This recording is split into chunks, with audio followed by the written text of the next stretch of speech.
was this there was this potential for tension between the two. And so we are, as people, part of our ecological mission, if you will, is to balance the needs of our own survival with those of the greater good. So I will pause just to see if there were any questions about up until this point, those first points from class one, any questions that might be lingering.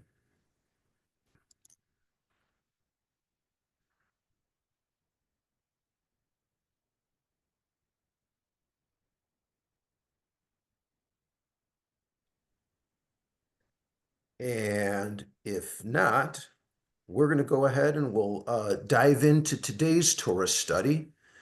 And we'll begin with these main points. Number one, and we didn't cover this, this was actually part of the first class. We ran out of time last time I added it on, is the human niche, if you will, or the human job on earth given to us by the Creator. We're going to go through that a little bit. Main point number two is that this tension that exists that I just mentioned, this tension can be sort of distilled down to the tensions between the animal soul, which Torah calls the nefesh, and the God soul, if you will, called the neshama. These can further be distilled into behavior patterns within the human of wanting to control their environment versus surrender of that control.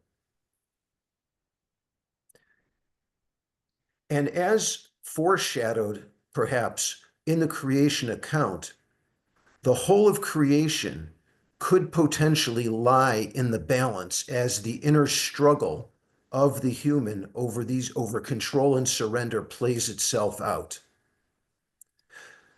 After all, I think we all feel better having a personal sense of control. Helplessness can be really, really detrimental to our spirits. Perhaps we might recall some of our own personal experiences with helplessness. And so the sense of control can be empowering. On to point number three there, and that is teshuvah as eco-spiritual repair mechanism. So I think of it this way, that all creations, and this I believe is according to Rav Kook as well in his work on teshuvah and his writing about teshuvah. And by the way, teshuvah it can mean return, it can mean repair, it can also mean repentance in a more traditional sense. But the creation's always yearning to return to shlemut, to completion. Teshuvah is a major mechanism by which humans can participate in that, and humans, fairly unique in the animal kingdom by virtue of their intelligence and certainly by their capacity as co-creators, can make mistakes during that process of co-creating here on Earth. And when we do so, teshuvah is so important, as we shall get into, for correcting those types of errors in relationship, errors of behavior, to modify the behavior, and personal healing. Bullet point number four, we're going to be looking at a Torah account of a story one of whose morals is that human choices have impact that affects the climate. That's something I think we can really, really connect with today. We will see how the control of people, sort of that part of the blessing that God gave humans, translates in the story of Noah into what is translated as lawlessness. That is an accepted translation and one which we will adopt in future studies.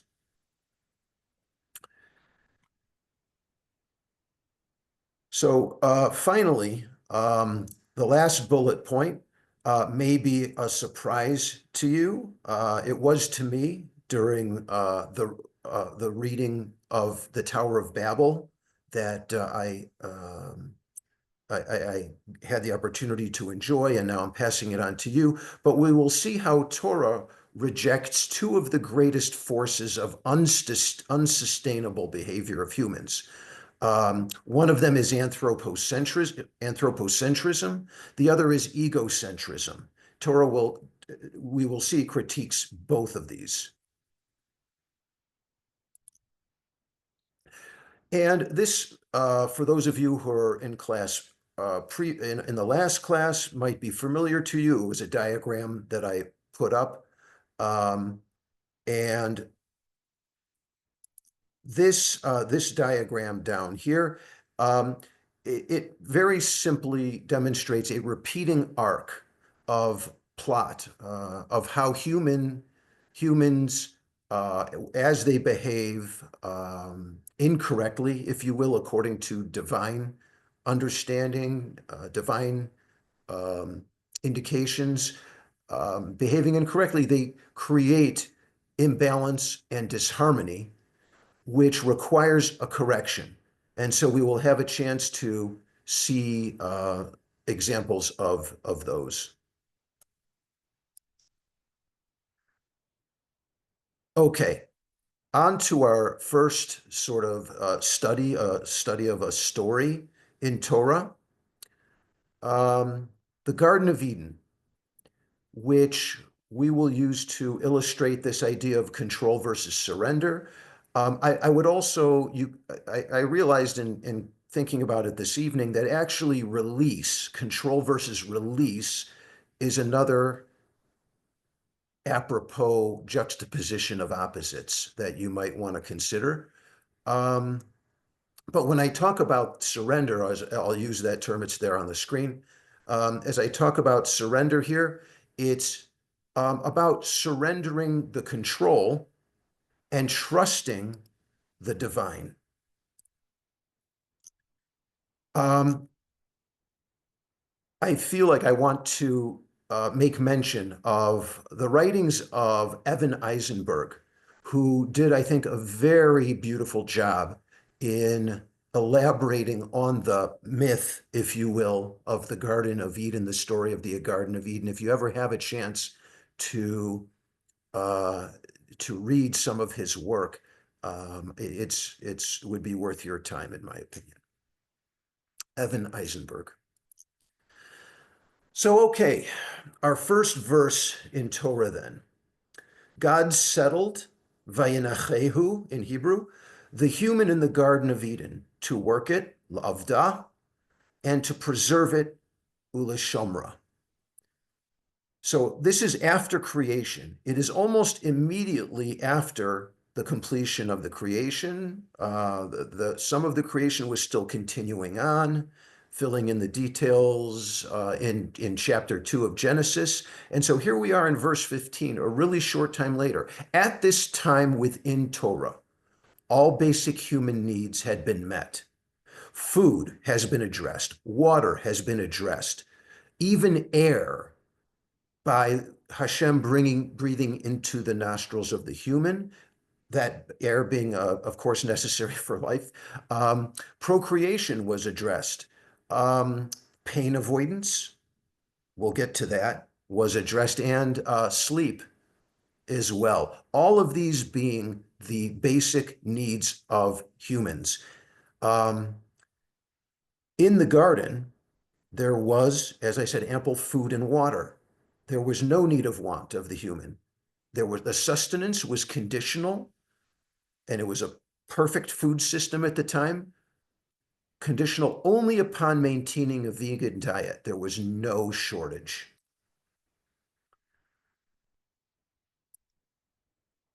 And so we're going to jump right into one of our breakout sessions where you are going to be divided up into groups. And I know last time there was a little bit of there were some challenges in terms of remembering the question. I think this one, excuse me, I think this question is relatively maybe easy to remember. I hope it is. But the question is regarding God settled Vayenachehu. Why do you think Torah sees fit to mention rest twice in its first two chapters? It dealt with all of these requirements of humans to survive, the food, water, air, et cetera, et cetera. And then it talks about rest twice. Once around Shabbat, where and God rested on the seventh day, Vayishbot bayom hashvi'i, Vayishbot bayom hashvi'i. And now here, Vayenachehu. So why do you think that is the case? Before we go, Alan, could you explain what to work meant? Oh, thank you. So good. Let's thank you. Bev, let's pause this for a second and to to work. So again, the Hebrew comes from avodah, meaning which is to work. And so according to traditional commentary, work was tilling the ground, caring for the garden, basically. I love, and we were going to get into this a little bit later. So I'm glad you mentioned it. This gives me the opportunity to clarify now, is that Avda also, according to Rabbi Jonathan Sachs, means to serve. And that resonates so deeply within me personally that through the work, it wasn't really about the work, is I guess what I'm getting at in my own mind, ecologically thinking, it was the service to the earth. Can you explain Vayan Vayanikhehu again, what it means? Vayanachehu. Yeah. So there are a couple of um, yes, and Vayanachehu does mean to rest. It means to regulate, want to be to regulate, as in emotionally, to comfort. And then we'll also, both of these questions we'll also get to uh, more a little bit later as well. We'll get to go a little bit deeper into those. Does that sound good? And Jeff, yeah, I see you raised your hand. Just Please. real quickly, I don't have any understanding of Hebrew, but I can't remember the translation. Is it rest? Isn't there something about like stopped or ceased working as well, or is it definitely rest that is the translation? Good. So it's both. Yeah. So Vayachal Elohim, this is going back to the beginning of Genesis chapter 2, Vayachal Elohim bayom hashvi melachto, that God finished the work and also Vayishbot bayom hashvi, and also rested. Got it. If Thank I you. if I could add, modern Hebrew even uses the word vayishbot or shevet as the English word strike. Like if the airline strikes, or some people strike and don't want to work anymore. The word in Hebrew is shin bet tough. Shevet is a strike. Huh, interesting. Interesting. Yeah. There are a lot of connotations, and we didn't have the opportunity, we probably won't have the opportunity to go so deeply in this mini series, but there is so much more stuff, very juicy to dive into. Moshe, I'm gonna ask Ben, you if yeah, I can open up the rooms. yes, yeah, I was just going to say. Okay. So again, the question being, why does Torah see fit to mention rest twice? Where is the word rest, Alan? Oh, Twice. so the first is Vayenachehu and the second is Vayishbot. Where is the word vainachehu? Oh, I don't give you the source. I'm sorry. Let me get back to you on that. We'll start the chats and I'll get you the source. Okay. Okay. Join.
So welcome back. Wanted to, oh, excuse me, was jumping ahead of myself here. First of all, a point of clarity, I did mispronounce the term. The word is God, when God settled, it's Vayanichehu, which I was a little bit off in that. And I also provided the source here for that as you requested, Dad. So now would love to get into what what you came up with in your sessions. Would anyone be willing to share on that? I'd love to, just something an insight that I was trying to articulate before we got kicked back into here is that, we have Shabbat, and then God, where God rests and God's created the world. And then God, in chapter 2, he says God, placed God in, Noah in the Garden of Eden to serve it and preserve it, the Ovdah Shomra. And that's to till and to also to tiller and to tend, which are, that's kind of like very work based. So even when you are working, you have to have the spirit of Shabbat, of mindfulness, of preservation in the work that you're doing. So your work can't be destructive. It can't be exploitative, extractive. It has to be also in the spirit of Shabbat. So even our work has to be in the spirit of rest. Love it. Love it. Yeah. Yeah. And then there's other sort of midos or midot or values, that you were touching on there. There's the rest, there's moderation, and, equanimity, the list goes on. Beautiful, Moshe. Thank you. Others, please.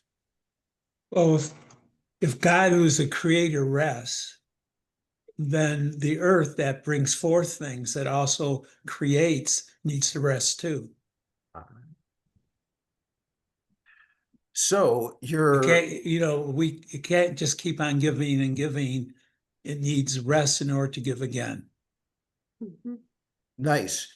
And now you're not referring, I assume at this point, Ed, you're not referring to Shabbat La'aretz, the Shemitah, the rest of the land. You're actually I'm speaking in, the- I'm speaking in, if God's settled, the earth has to settle too. I mean, I'm not speaking in right. going And further so ahead at all. right. And so the point, a good point there is that the two are interlinked. Earth and humans closely interlinked there as far as rest, work, balance in relationship with one another. Yeah. Anyone else? I'm just thinking when you're speaking about this, that the way indigenous peoples tilled the land and the way we do is so different. They worked with the land when they grew things. Thinking of the Three Sisters here in Turtle Island, a way of not doing it against what Earth wants to do, but growing with Earth's blessings, so to speak. Hmm. Hmm. Yeah, and that's part of the beautiful, I love that, Bev. You touch on this sense of, that relates back to Shlemut. There was this unity of all things that the indigenous of I think it was Turtle Island that you mentioned, uh, seemed to you describe it. And also these sentiments within Torah as well, if one is attuned to that.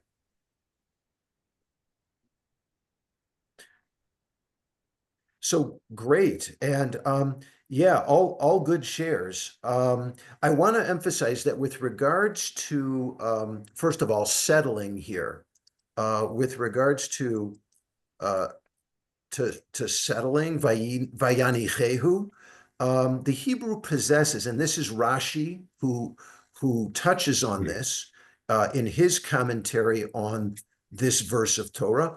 He hints of emotional regulation and calmness, which I think is very interesting. And then You know, and so I want to elaborate on that a little bit, because if we're thinking ecologically of us as generous co-creators, stewards, let's say, of the earth as Jewish people, the way we engage with the earth is going to be different if we're not rested. I'm sure all of us have these experiences of, you know, maybe it's been a really bad day. Maybe we hadn't slept well the night before. We are not on our game. And so as co-creators, and because we as top human predators have such top predators in the tropic levels of the earth have such a large influence at this point, dysregulation impacts our manifestation and how we show up in our days. And so to have menuchat hanefesh, as it's called in Hebrew, a rest for our souls, enabling us to regulate, there's a power in that. There's a power in Shabbat that is ecologically relevant, not just in terms of consumption itself, but in terms of how we show up and in terms of how we show up to perform our responsibilities in relationships. So in terms of sort of the Avda and Shomra now, and you'll notice that in this slide, I changed the name, the translation of Avodah to service. And that I want to bring out that ecological lesson. Bev, again, thank you. That, yeah, we are working. In Eden, we were working the earth. We were working as a tool.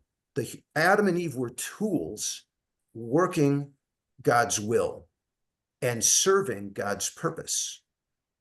And that's a beautiful example. It's humbling, but it is, I think, a beautiful example of part of an ecological niche of humans.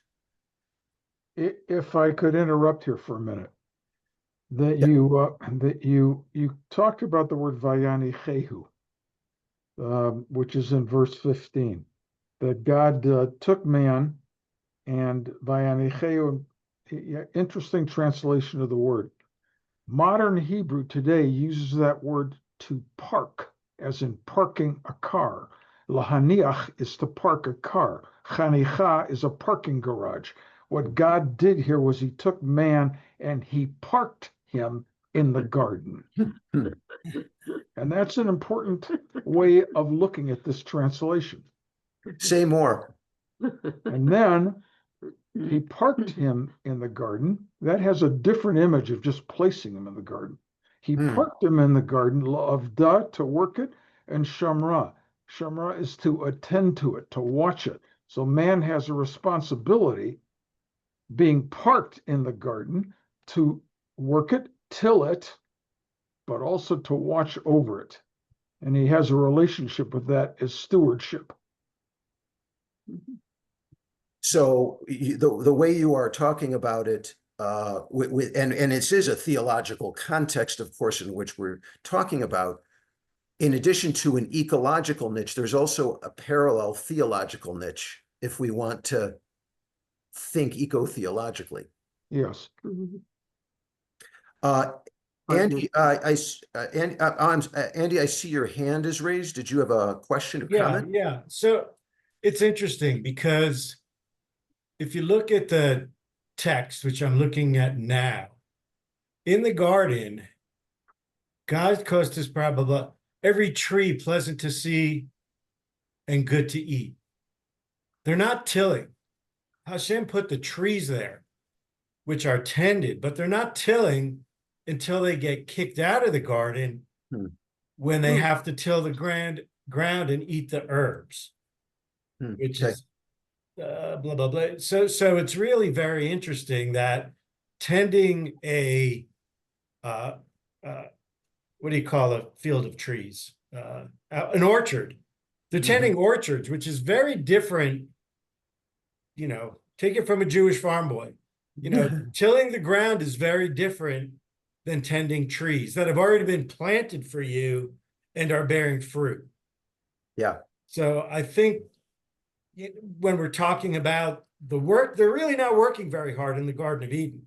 And it's when they get kicked out that they have to actually till and work the soil so that they can eat herbage, which is annual grasses and stuff, as opposed to trees. So Good. I think from an agrarian point of view, it's really Yeah, interesting to look it's at. very different, right? Yeah, I'm catching your vibe there, and that's a good point. Yeah, thanks. Yeah, it will cause thorns and thistles to grow for you, and you shall eat the herbs of the field. Yeah, And yeah. you know, bending over and weeding your garden sucks. It's hard work. So it's Yeah. hard work. And before they had trees that were already planted. Yeah, I want to get. I want to move on. Forgive me. To Bev, you had your hand up next, please. Oh, I just wanted to comment on what Andrew was saying, that is it possible that in the first part, before they had to till in that, they were not as human, that they were more spiritual, in that they were just like the birds and the trees and everything else around.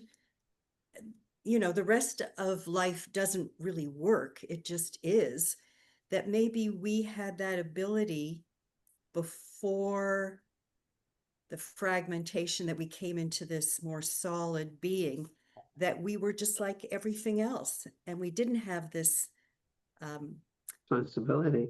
mind intelligence, because we had all the other intelligence that the rest of nature has. But somehow we developed that mind intelligence, which took us out of that natural state. I don't know what I'm saying, but No, Bev, so perhaps I think I'm here. I think I'm understanding you that perhaps in knowing less, we knew more in some ways, or there was a different relationship going on there that with our own existence. And so perhaps it was being more spiritual beings. I do want to go back and talk just a minute about avodah for a minute. Just to point out that avodah down the road referred to the korbanot, to the offerings in the Mishkan. And so this idea of the avodah, serving the land and serving the creator, that's part of the thinking of this interpretation that I'm offering here of to serve. The other thing is that being true to our purpose. And while we participated, going back to here, Adam and Eve, while they participated in avodah and lishom ra, being true to their purpose, they were, Bev, like you were saying, like all the other creatures were perfectly fulfilling their purpose. And as we served the earth and kept it, we were doing the same. The Baal Shem Tov has this to say about the world as it is today. He says, unlike you, a worm serves the creator with all its intellects and strengths, as if to say, well, we don't serve and keep any longer. We don't fulfill the purpose, our original purpose, our original niche in ecotheologically. And then I want to make mention of the word shomra. And I have it here as preserve. That is an accepted translation. It may not be the most common one, I don't know, but I like it. And here's why. Let's think of us as being servants of the earth. If all humans could be servants of the earth and serve the land, we would not be, historically, if they could have done it, we would not be having this climate catastrophe that we're having today. To preserve it is the aspect of keeping it, protecting it, and how?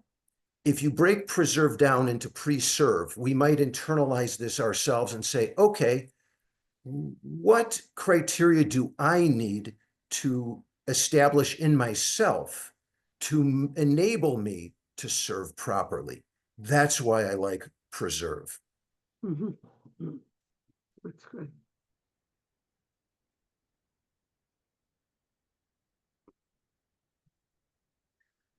So we're going to jump on now to this idea of control versus surrender or release. And I'm going to relate it to two trees that were in the middle of the garden. These were the tree of knowledge of good and evil, of good and Ra, and the tree of life. These two trees, I'm going to say, represent the two extremes of control and surrender. And I'm going to defend that. I'm going to defend that sort of way of looking at it. It is not something that is in the text explicitly. It is not something that the commentaries talk about directly. So this is going to be a stretch. This is sort of my own eco-theological piece, just to give you a heads up. You'll notice on the screen here that I use the term Ra in Hebrew, the tree of knowledge of good and Ra. I'm going to leave it that way for a second, just say that the typical translation for Ra is evil, the tree of knowledge of good and evil. The pairing I have selected here represents not just these poles of control and surrender, but they represent a metaphysical choice available to humans at the tree. That means humans are going to be making as I present it, a decision at the tree. Okay, I think all commentary, says, okay, that humans chose and blah, blah, blah, blah, blah. This control versus surrender represents this flowering tension, if you will, that I talked about before, between how people engage with the world, engaging as animals, engaging as divine, divine co-creators, if you will. Adding to just the background of the Torah text, Adam and Eve were told not to eat of the tree of knowledge, but they were given the choice whether or not to obey the Creator. I want to point that out. So looking at it from before they ate, if Adam and Eve were to eat, as they're sort of looking at this tree, deciding, do I obey the big guy up there or not, or the big person up there or not?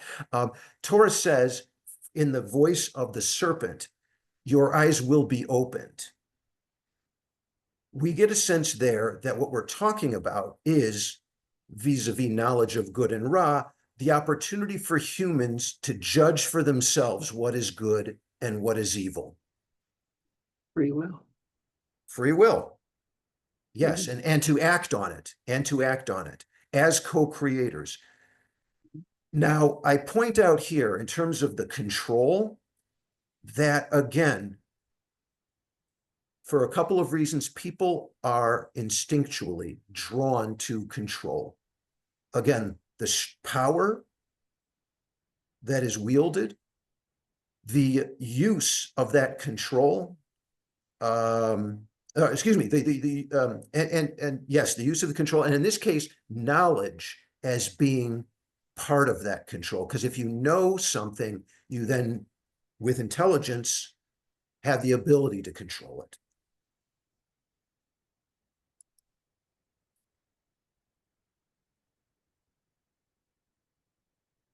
So a specific verse about the tree of knowledge that I'd like to address is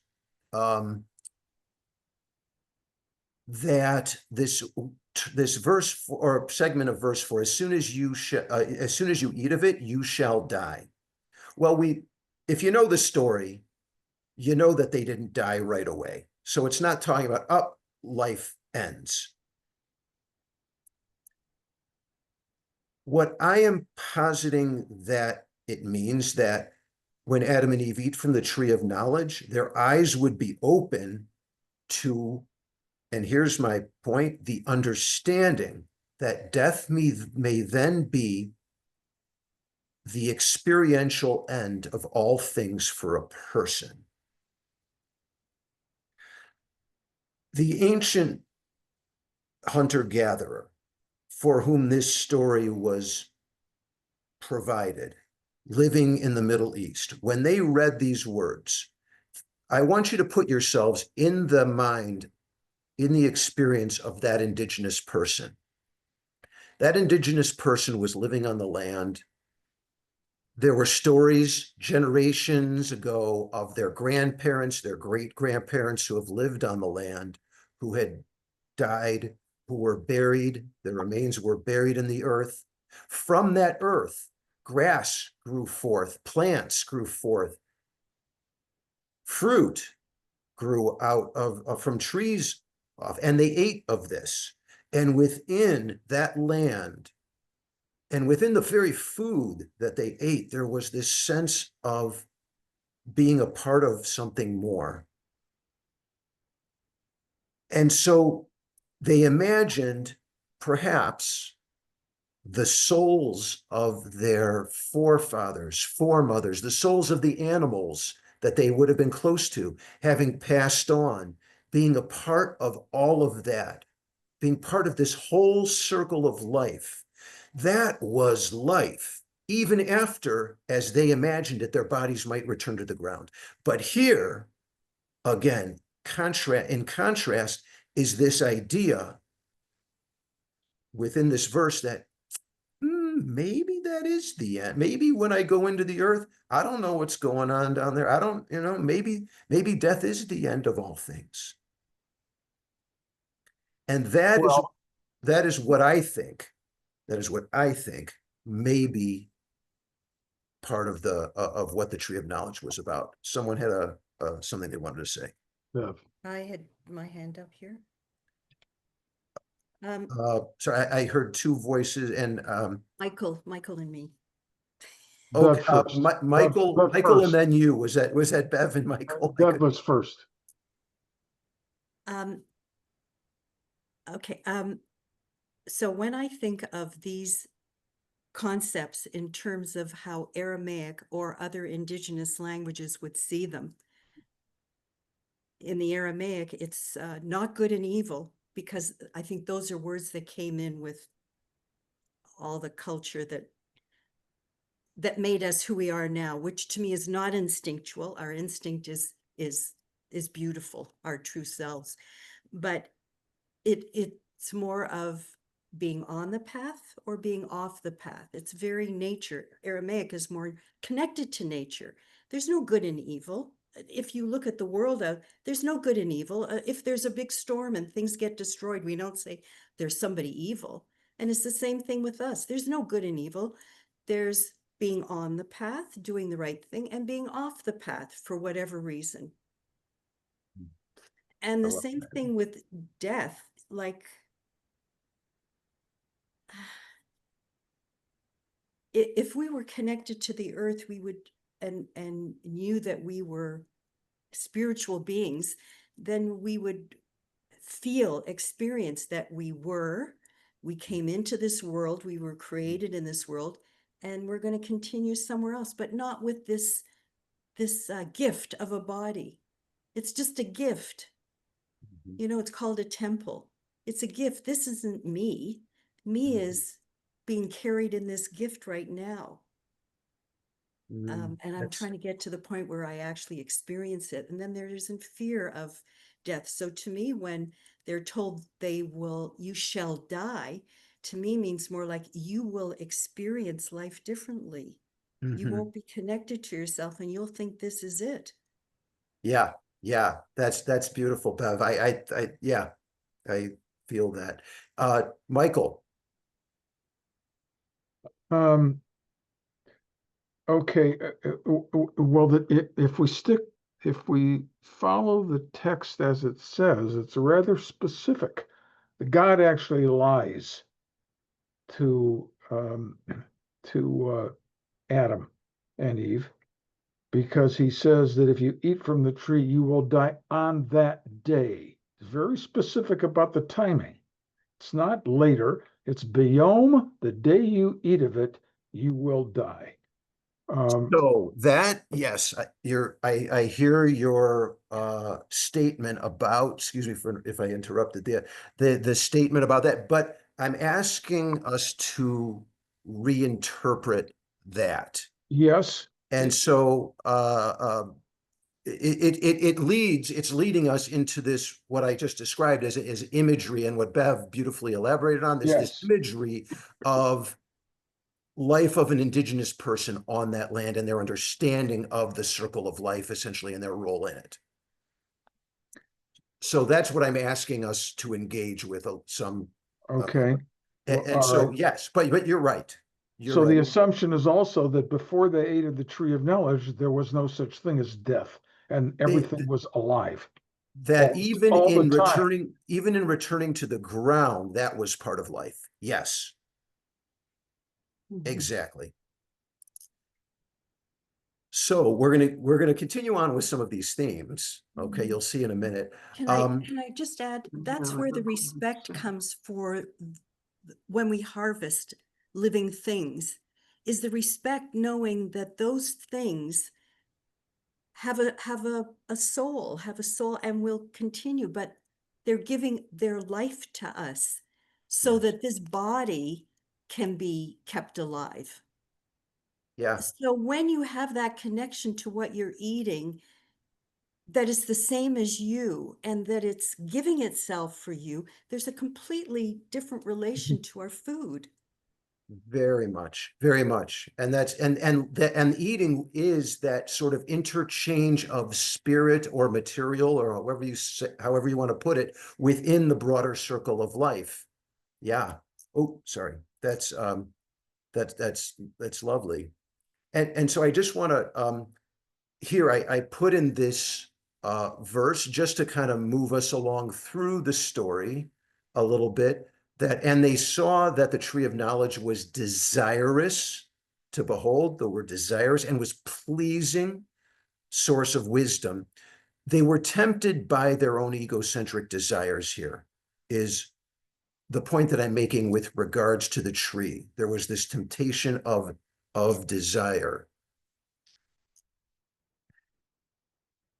And so now we have sort of the opposite that we're going to take a look at. Oh, and by the way, I just wanted to respond briefly to one thing. It's really funny is that, Bev, you had said a few minutes ago about Ra, this word Ra. I took, and I'm sorry I took it out now because it would have fit really beautifully, but Ra actually, I'm gonna be real brief on this little sidetrack here. Ra in Torah, if you look at it, what is it? Well, based on the Torah that came before, we knew what good was. The only thing that we know about Ra in a Kabbalistic, metaphysical, spiritual sense at this point in the universe, as it's unfolding, is that it's the opposite of good. But we don't know what that is yet. What we are going to see as we move forward in Torah is that this idea of whatever Ra is not good, it evolves a little bit in it starts to evolve in human understanding. Again, part of what we'll see. I don't want to spend too much time on that. What I do want to do is move forward to looking at the other tree in the center of the garden, the tree of life, as it's called. Now, some commentary indicates that tree of life refers to long life. Yamim Arokim is the most commentary says. Being in an ecology Torah class, I want us to look at a little bit more. So here, we're going to do this as sort of a typing into the chat way, but type into chat your thoughts on why Torah might use the tree of life as a symbol.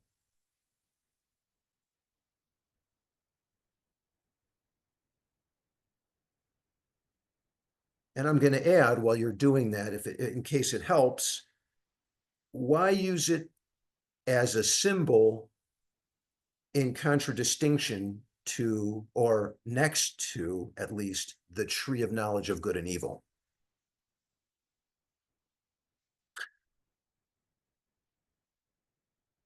Give you a minute to noodle on that.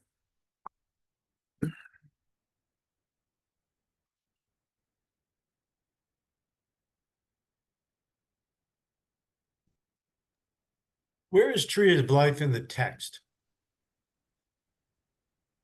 Probably it's at the Verse beginning, 9, chapter 2, verse 9. verse 9, chapter 2. Mhm. And it doesn't tell you much about the tree of life. It tells No, you more about the tree of knowledge. yes. So what are we thinking about the tree of life? Does it simply mean, like the commentary says, that it's just going to give people long life? Or is there some eco-theological or eco-spiritual theme that we might pull out of it here? Give you a few more seconds to consider. It's interesting, if I could add in here about what it says in verse 9. There are really three trees. Well, three classes of trees. Yeah. That there's all trees that are pretty to look at and good to eat. That's one class of tree. And then the second is Eitz HaChaim, the tree of life. And the third class was the tree of knowledge of good and evil. It's virtually three classes of trees. So you got Mhm. beautiful trees with fruit that you can eat, nice to look at. And there's a tree that's set aside, that's a tree of life. Nothing said about it other than it's in the garden. And the third class, or third group, third tree is this tree of knowledge of good and evil, which I think is rather fascinating. And so let's take a look at a little bit more at this tree of life. Here's again, this is Alan Katz's offering. This is not supported in, there is not a commentary that says, oh, it's about the carbon cycle. You're not going to find that commentary there. But what I'm saying, it's actually life is about Eitz HaChaim. It's about life of the whole of creation. Again, posing this juxtaposition of choices for Adam and Eve and for humans at large. Do you choose knowledge, or are you going to choose something else? The tree of knowledge or the tree of life? The tree of knowledge we've talked about. The tree of knowledge is about control. It's about using knowledge in the human project of control of their surroundings, or life as a whole, as in the life of the kol. We have already heard of all of creation, so we have this sense of this whole of life. And so life on Earth is carbon-based. Okay, I looked it up. There are no non-carbon-based species on Earth.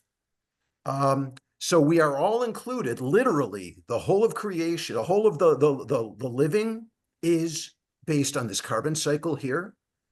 And you have in the green arrows relationship and this cycling.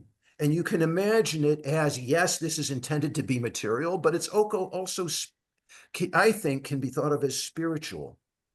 There's this spiritual balanced interchange. Well, it's balanced now. For 4.5 billion years, it was getting balanced. It was working its way. It was sort of in a balance, and it was slowly evolving. And I suppose we are evolving in terms of the cycle now. But life has evolved into somewhat of a balance where the carbon atoms at this point in time cycle in and out of various places. Spirit is exchanged, if you will. I'll point out that for a minuscule amount of time, this carbon, is not living. It's the carbon is within us, and then it goes back into the earth, and then it's going to show up in some tree somewhere, and then it's going to go down into the mushrooms, and it's going to get the brown food web down there is going to do its thing. This is life, and I would like to offer to you this idea that this is what the tree of life was about. It was about Adam and Eve surrendering their project of knowledge and saying, God or the creator, you got it covered, man. You got it. We're just going to do our little thing. We trust you. We release it to you. We're just going to do our circle of life thing over here. And so again, eating, so choosing to obey the creator and not eat from the tree of knowledge left them, Adam and Eve, here, eating from the tree of life, internalizing this medicine of harmonious living.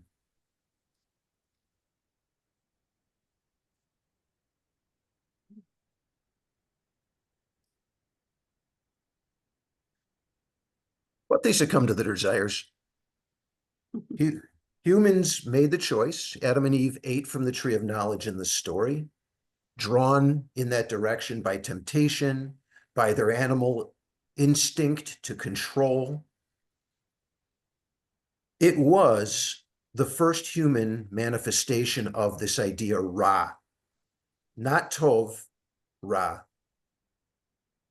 Choosing essentially in opposition to the whole of, sorry, let me get back to where we were.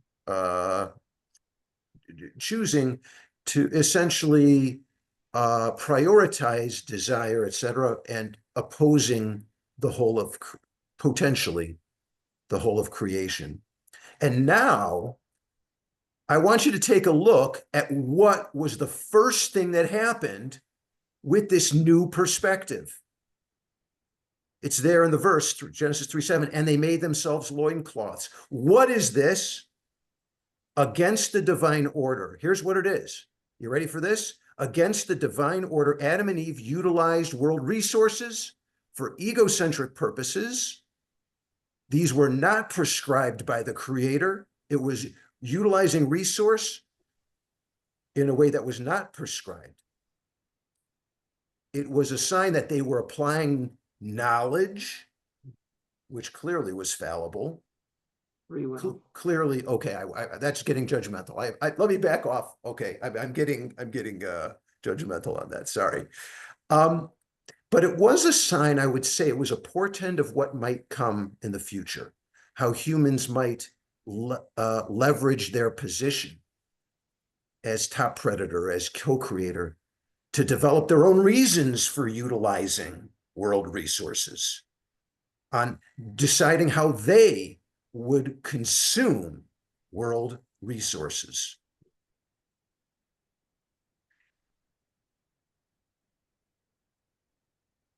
Yeah, Bev, I see your hand raised. Oh, I see two hands raised. Sorry. I don't know who was there.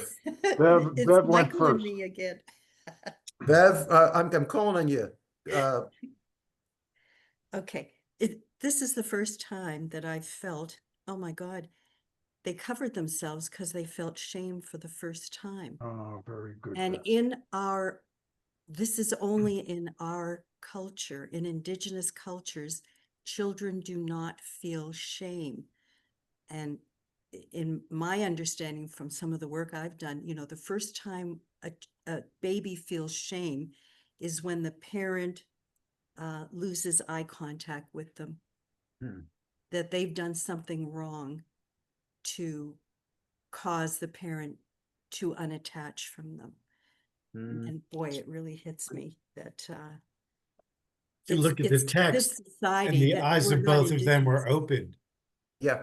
That really goes with what you're saying. Right? And the eyes of both of them were opened and they knew that they were naked. So that you're like spot on there. I have a question though. Why is nakedness the first Ra? Why is it the first bad? So all of a sudden their eyes are open, and the first thing they do is they recognize the fact that text says, they recognize the fact that they're naked. That is the first, quote, bad thing that happens, and they don loincloths. Why is the question that I have about this is, why is nakedness bad? Yeah, that's a good question. That's fair. But I think That's it's fair. connected to the shame, because if you go to indigenous cultures, they were not clothed. They started Right. wearing clothes because of colonizers' shame. Hmm. Hmm. Yeah. That's a good point. Yeah. It's a cultural thing born by the colonizers of our world. Yeah. Hmm, So a question. Hey, Alan, I'm the- I'm sorry. I just wanted to oh, say I real quickly. apologize if I I'm missed just something. absorbing what you mentioned about the first use of the vegetation in a way that wasn't prescribed. That's like such a powerful. I love that. I just wanted to acknowledge that. Oh. That's the eco side of things. I just Mhm. that was just such a eye opener. So thank you for that. That was really cool. Oh, thank you. Thank you. Mhm. And so we're with this, and with the risk of this unprotected utilization of world resource for human purposes, which began here, something needed to be done. There needed to be a theological counterbalance, in essence, to this situation.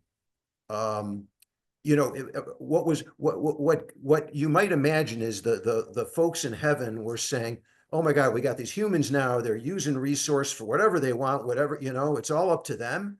They have the blessing of pru, to be fruitful and multiply in their hands. In a few generations, what's the impact going to be?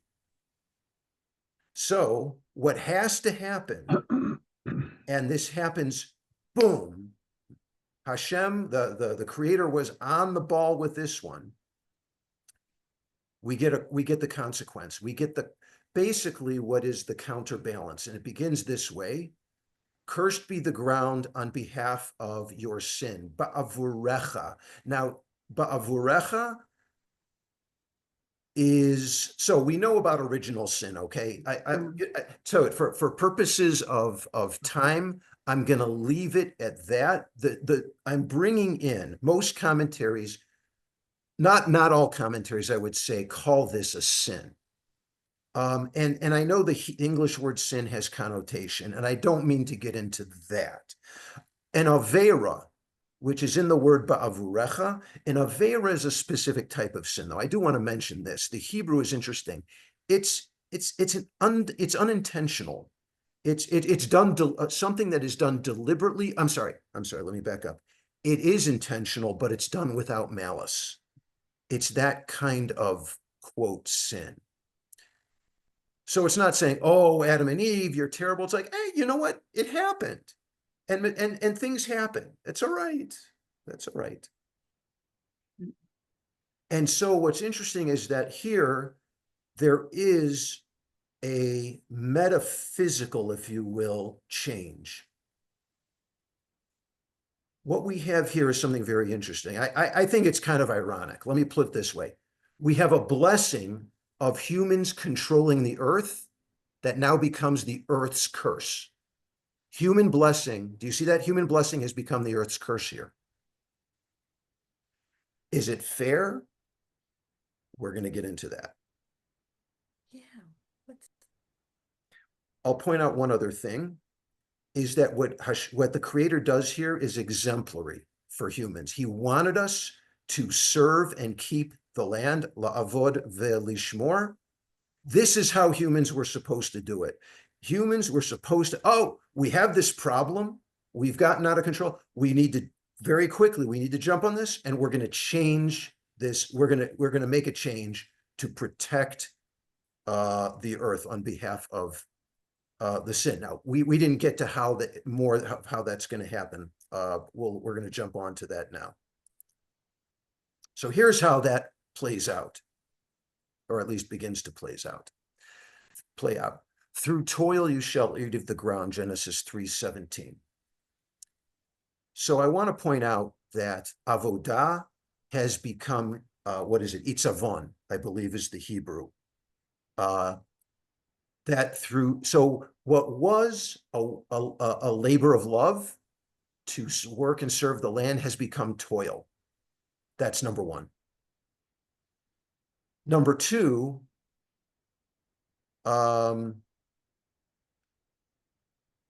work is sort of detached from the creator and from the earth.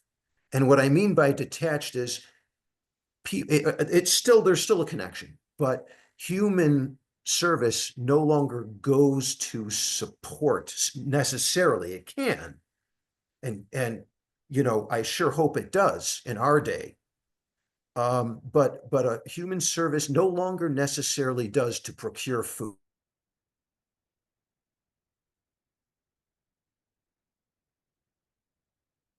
Mhm.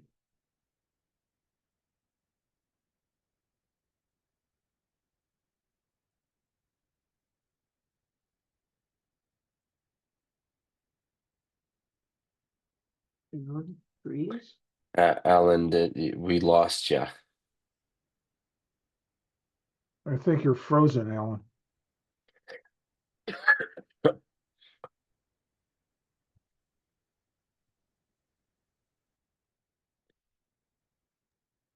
He'll jump right back in to the session.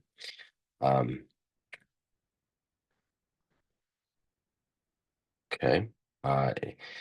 Everybody, I'm assuming Alan's gonna jump back in just a moment. Mm-hmm. Just text him.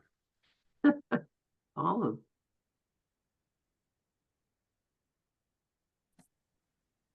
There we go. So sorry. What was the last thing I said? Are we all here? Mm-hmm. Yes, we're all here. Okay, I apologize. I don't know what that was about. Moshe, what can you read back the I don't Can know. you reshare the slides? Yes, give me one minute. I will I think I may have to be Yeah, we were reinstated. talking. Oh Oh, no, you need. can I Can share? I? Yes, I can share. Talking about clothing. We were talking about going from a labor of love to toil. Okay, one more sec, folks. I'll finish getting the screen together here in a sec. So we had this situation where there was this labor of love, and now it's not, now it's toil. Toil is um, actually it's sort of it is a stopgap to too much consumption. People were now utilizing the earth for whatever reason, whatever they wanted, essentially. But with toil, now they got to stop and say, man, this is hard work. Do I want to work this hard? It's painful. So there's going to be a limit placed with toil on how much consumption takes place. So that's something else with work versus toil. The other thing, and I'll just say this very quickly in case this was already covered. I don't know when I dropped off, but work was no longer serving Hashem. And Alan's the only one that gets that, right?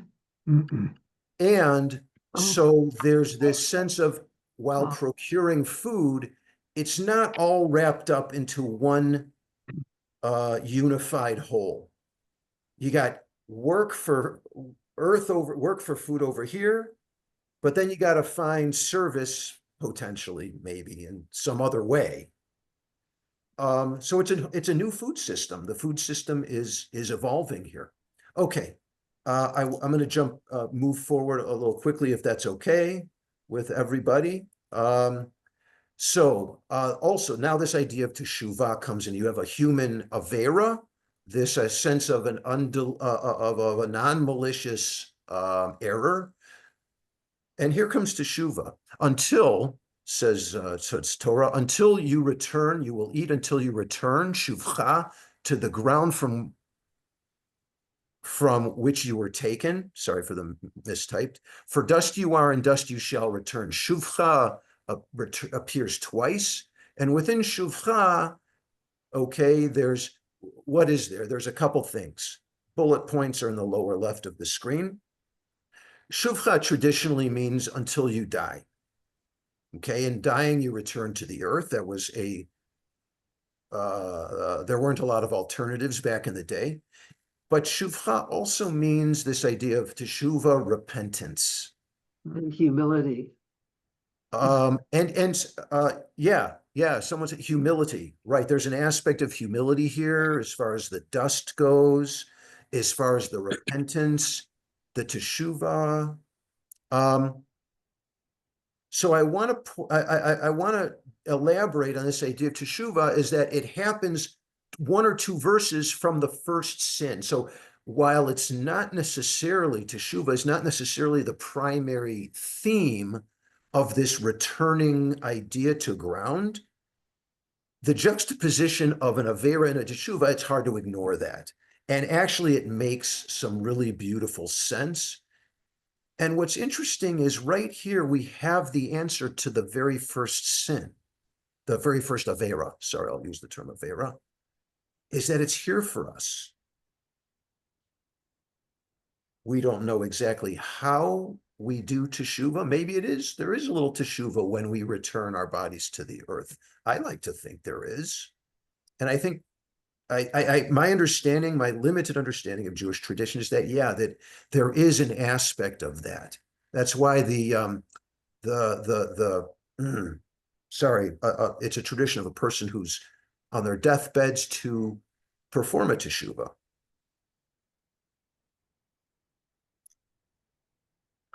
And so God banished humankind from the Garden of Eden. This represents a very profound metaphysical transformation. For purposes of timing, I'm going to move on.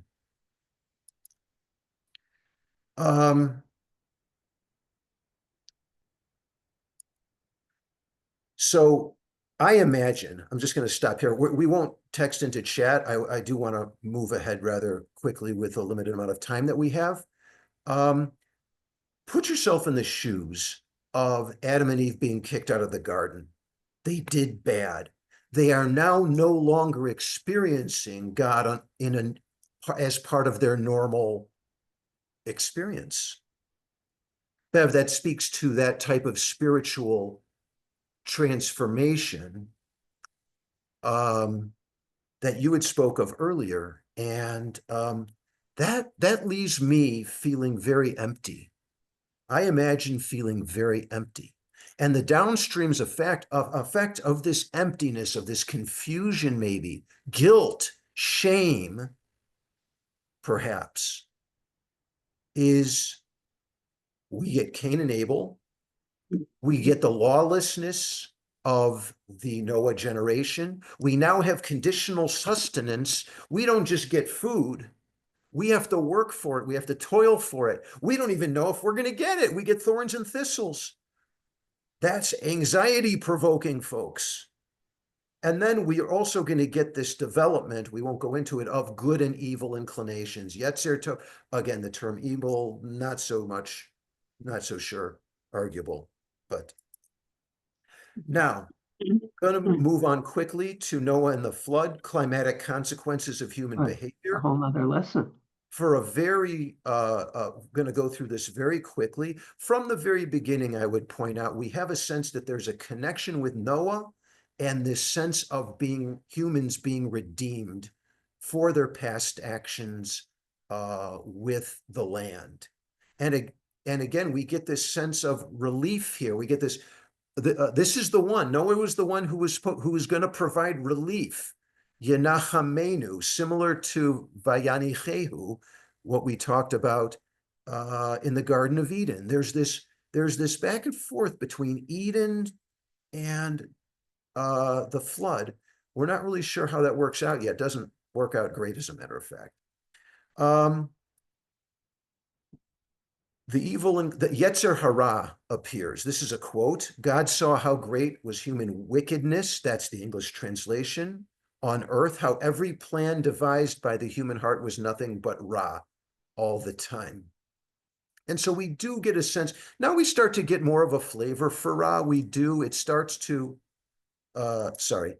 we do start to get a flavor of, okay, maybe it is a little bit of evil, if you will. So here's a verse I want us to pay attention to, okay? For the brief time that we're on it, the earth is filled with lawlessness. Ironic, or interestingly, the word for lawlessness is Hamas in the text. I got him about to destroy humans along with the earth. Lawlessness is a common translation. I want us to remember this. It's lawlessness because Adam and Eve ate from the tree of knowledge. They're making up their own rules now. It's kind of lawless. People were behaving badly, kind of lawlessly. There was rape. There was bad stuff going on. Remember lawlessness. In the end, Noah builds the ark. The flood, he husbands the animals. He brings them into the ark. There's this sense of Avda and Shomra. He is a steward of the creatures and of the earth. He does what is commanded by God. He is fulfilling this original purpose of Avda and Shomra. He gets out of the earth. He plants a garden. And Torah says, I'm sorry, I don't have the verse here. Torah names him a man of the ground. A man of the ground. Adam was a man of the ground too. But now Noah sort of assumes that sort of role. We're going to go through a brief now review of the story of Babel, our critique of anthropocentrism. This is exciting, guys, and I wish we had more time to do it. Here, spend more time on it. Here's the verses, and the people said to their neighbors, come, Hava, let us make bricks. And the word Hava is used here. Then it's used again, next verse, come, Hava, build a city and a tower reaching to heaven to make name for ourselves. So here, Hava, a verbal invitation to other people to come together. Bricks, I want you to think of as a symbolic, basic, anthropogenic, human-made element. And a brick can be built one upon the other to construct a tower. Thinking symbolically, this basic anthropogenic human element can be built one idea upon the other to construct a system of civilization, government, corporations. You get the gist. The priority is not the whole of creations, because in Hava, humans coming together, the creatures don't understand Hebrew. Hava, let us come together. It is only humans who come together under this task. Humans are excluded. It is anthropocentric. This is an anthropocentric project. And what were its goals? Reaching heaven. Commentary says they wanted to usurp heaven, these people, and to make a name for ourselves. How well, are we our best judges of character? No.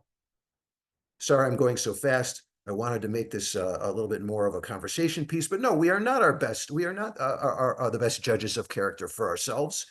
And yet they want to make a name for themselves. Hashem had given him the name of Adam Afar Min Hadama. Okay, this Adam, dust of the earth. It's humble. They didn't like that name. They wanted another name. A dangerous project, considering it would have been self-biased and throwing aside what was originally intended for people. So, okay, summarizing. We have this idea of control versus surrender. It's a blessing to have been able to control the earth. It was, with intelligence, part of that Darwinian trait, which enabled humans to survive in the wild and thrive in the wild. It was leveraged, and people made the choice over surrender to enable their project of knowledge. Until we return to the ground, this idea, this is the second bullet point, this idea of there was an Avera, until we return to the ground, is this opportunity, I'm going to offer it for teshuvah for all of us in every moment of our lives, yours and mine.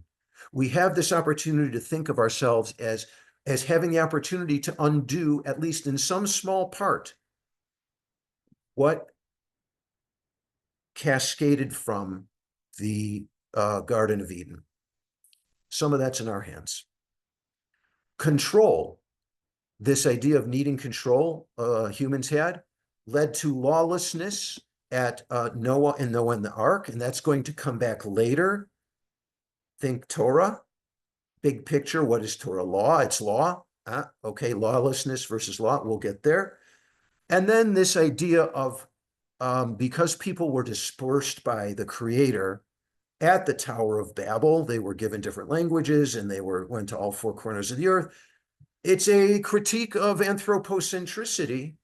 And the lesson that I would suggest we draw there is that holocentricity, this idea of the whole of creation, really emphasized there. So I'm going to stop.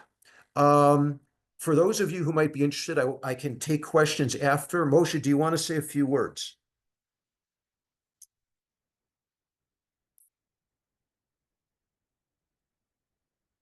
You're muted.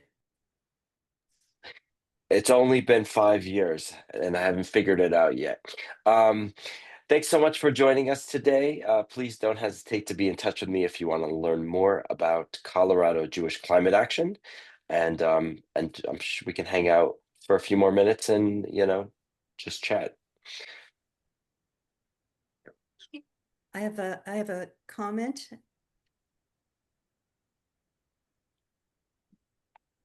Shall I go Yeah. ahead? Yeah, go Sure. ahead. It's talking about the whole earth and all of humanity. No. Back then it was just a few areas, and even now it's only certain people that are living this way. There are people that are living their indigenous life the way our way past ancestors lived. I feel very hopeful. I know it's in me. And when I've always heard of this, it's like all of us. No, I mean, we're so egocentric. We think we're the world, but we're not. And there's hope out there because there are people that are living the way we used to, and we can do it again.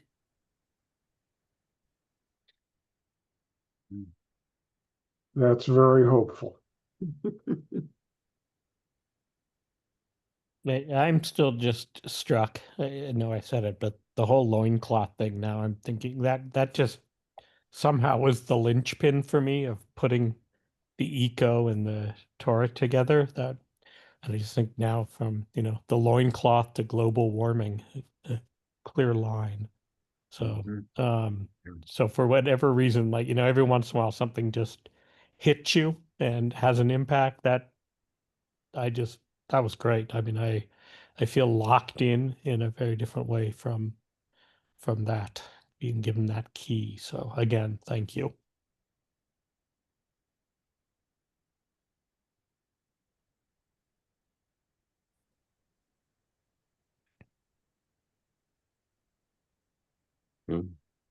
Okay, I think this might be a good place to call it a wrap. And thanks so much for joining us.